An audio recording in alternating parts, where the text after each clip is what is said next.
Hey guys, I used to do one of these review slash analysis videos many years ago, but then I stopped due to whatever reason. And so today I'll be talking about Dusares' Abysmo featuring Aswad and Fariz. But before I get into the video, I feel that some of you might be wondering, who am I and why do I feel I'm qualified to talk about this song? So here you go.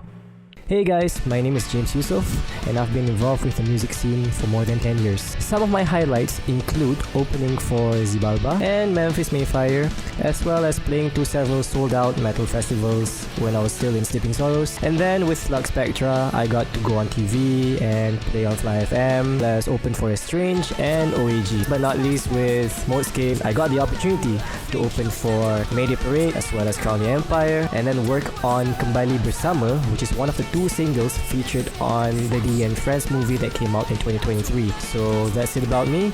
Back to the video. First off, scary intro. There's like a female vocal going on in the background that kind of reminds me of those Nusantara horror movies. I'm not sure if that's the intention, but it's what I'm reminded of.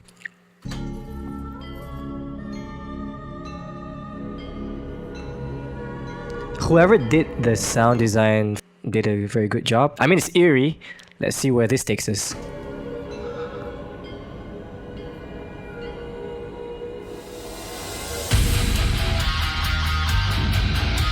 Coming in hot.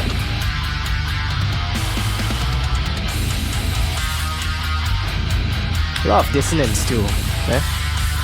Low tune guitar and dissonance. A bit of a pause there just to build the excitement, build the tension. I love it. Also, that's a difficult kick pattern. And you continue that with a blast beat. That is difficult. That is... Oh, it's still the intro. I love the synths going on in the background. It just adds to that eeriness. Not sure if that's a vibe they're going for, but it's the vibe I'm getting. And with that guitar line too. Now I double checked this before the cameras were rolling. So you've got a jang bang. And that jang, that root note is a C, or in this case a C minor. So the key of the song's in C minor, but then you've got that low G, which is the Phrygian of C minor, which is the 3 of the C minor key. Now, knowing Dusares, they're usually tuned to drop G. So I believe if your low G is the Phrygian, so the C is going to be on the 5th fret. Assuming my music theory is correct, I think that is the progression. So it's 5 0 5 0. Might be wrong.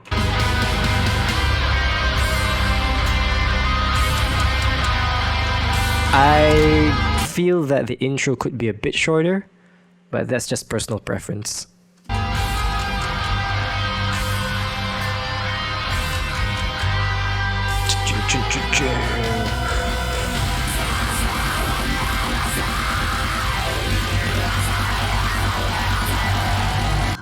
It's so hard to get a such a dense mix to sound as balanced as it can be. I mean, you've got the guitars, bass, drums that take up a lot of the frequency spectrum, and then now you've got the screams. Very good screams, by the way. Again, it's just hard to get a mix this dense to sound good, and so far what I'm hearing is that it sounds balanced.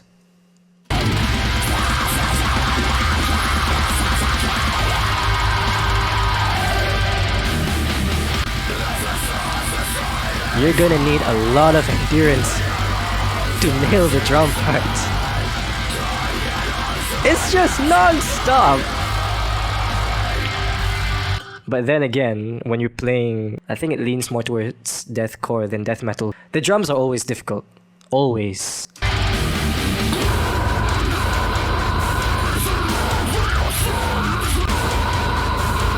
Loving it. There's like a percussive arpeggiated sample going on in the background that goes. So along with the rhythm has changed and makes your head pop along with the growls. that percussive thing in the background just adds to the whole thing. You can do without it, but with it, it adds to the song. And this is something I want to talk about a bit with modern metal. Sound design plays an integral part in modern metal. You go back 20 years ago, you could get away with guitar left, guitar right, guitar center, bass, drums, clean vocals, screams, and that's it, you've got a song. Copy paste that, process another 9 times, you've got a whole album, right? But these days, sound design is just a huge part of production that without it can easily sound dated. So it's this little samples that adds to the song. Such a vibe.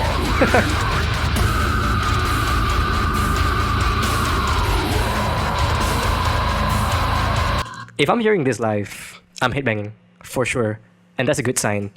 Because you've got a rhythm that gets people vibing to it. Regardless of its intensity, of its heaviness, if you've got a rhythm, especially if it's in 4/4, that can get the room going, then you've done your job. Also, those lows, oh my god!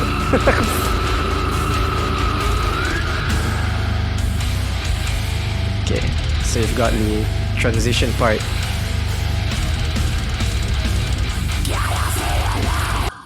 Can I just say, good luck to whoever's playing this live, because again, I already mentioned this just now, but the drum parts are just insane.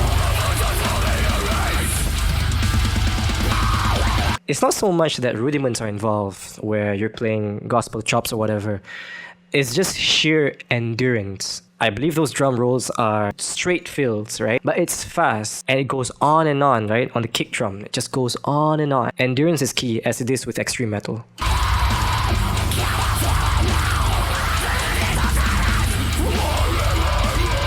Screams are so good.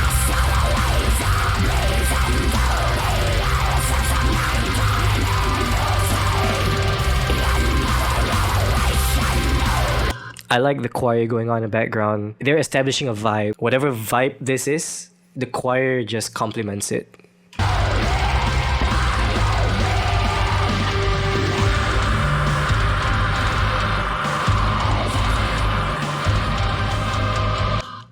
I believe there are at least 2 layers involved. One's the choir, and one's the string that goes or something like that.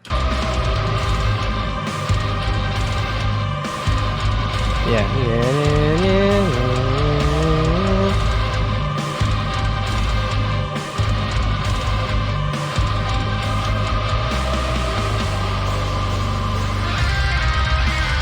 Guitar solo, along with a crazy kick pattern.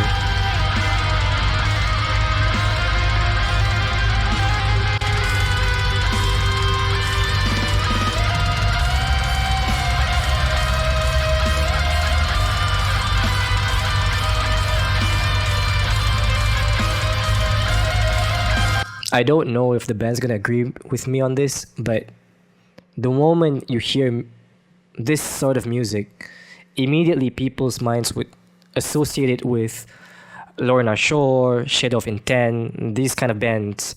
And this guitar solo especially is reminiscent of those bands. It's not a good or bad thing, it's just a thing. Love it when there's a section that just brings all the instruments down along with the lo-fi screams, because it's preparing you for the next part, right? Things are about to get heavy, things are about to get exciting. It just builds the tension, you know? Ooh, tempo change. I love it when there's just random stabs here and there. So in this case,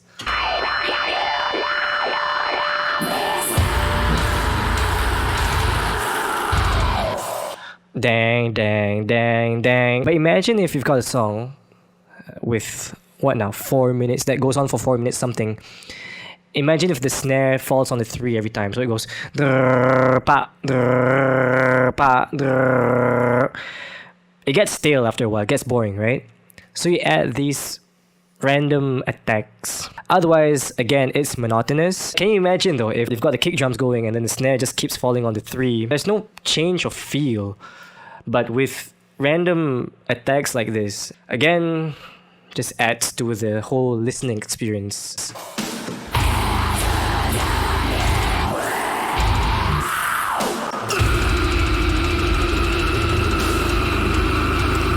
Whoever's on vocals,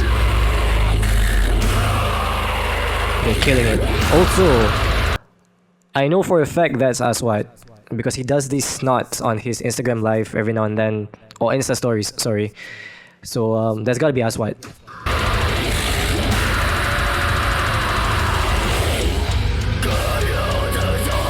I think that's him. There's like this siren, almost screech going on in the background.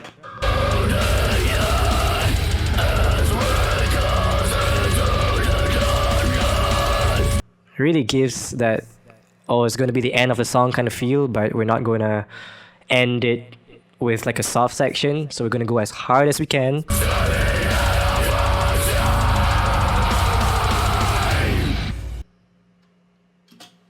And it ends very abruptly, but badass song. So much time talking about the music that I've not checked out the lyrics yet, so I'm just gonna like peruse. Just sift through the lyrics very quickly. Yeah, kinda seems like they're talking about the end of the world. Also, shout out to Imran from Parallel Records for mixing and mastering this song. It's a well mixed track. Okay everyone, that's it for today. We just checked out Dusares' Abysmo featuring Aswad Fariz. Now, depending on how well received this video is gonna be, I might consider continuing this format of reviewing / analyzing songs in the future. So if you like what you've just seen, consider subscribing, consider liking, sharing, or commenting. Do whatever you can to support this channel. Thank you so much, and hopefully till the next one.